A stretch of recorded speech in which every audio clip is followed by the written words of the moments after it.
কি অঙ্ক আছে এবার পড়বেন। x square plus y square plus 4x minus 8y plus 2 equal to 0। বৃত্তের স্পর্শকের সমীকরণ নির্ণয় করো যা অক্ষদ্বয় হতে সমান দৈর্ঘ্য এবং একই চিহ্ন বিশিষ্ট অংশ খণ্ডিত করে। প্রদত্ত বৃত্তের সমীকরণ।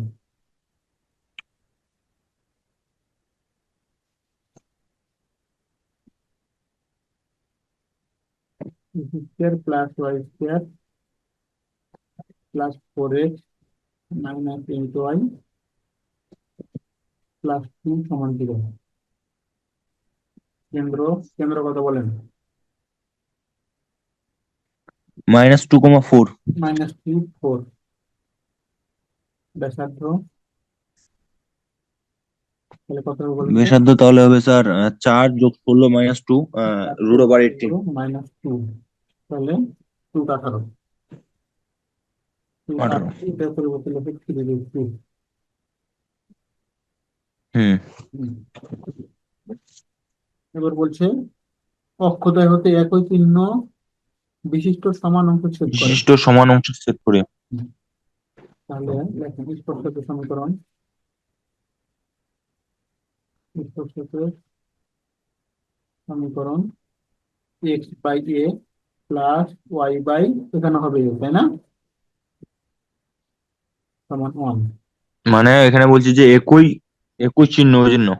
হ্যাঁ, এমনি নর্মালি সমীকরণ আমরা কি হয় x/a প্লাস হুম। y/b, কিন্তু যেহেতু বলতে সমান বি। x/a প্লাস y/a, হুম।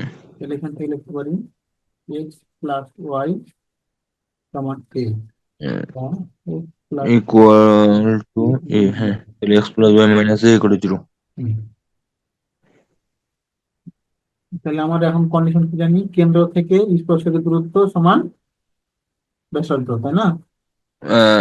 ব্যাসার্ধ, হ্যাঁ। তাহলে কেন্দ্র থেকে স্পর্শক এই হুম। স্পর্শকের দূরত্ব তাহলে শর্ত অনুসারে আগে বসাই দিই। দেন, বা না লিখলে হবে শর্ত অনুসারে।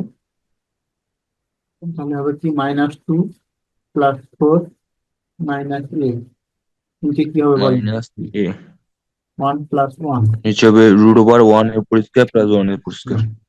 এটা সমান আমরা লিখে হচ্ছে পরম মান দিয়ে দিয়েছি 3/2। 3√2।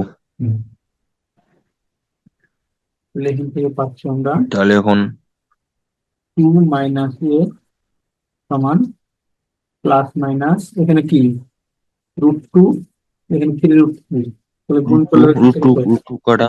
6 ও হ্যাঁ, 2 হয়, 3 2 6 হয়। হয়। অতএব সমান যদি প্লাস নেই তাহলে আমাদের কত হচ্ছে?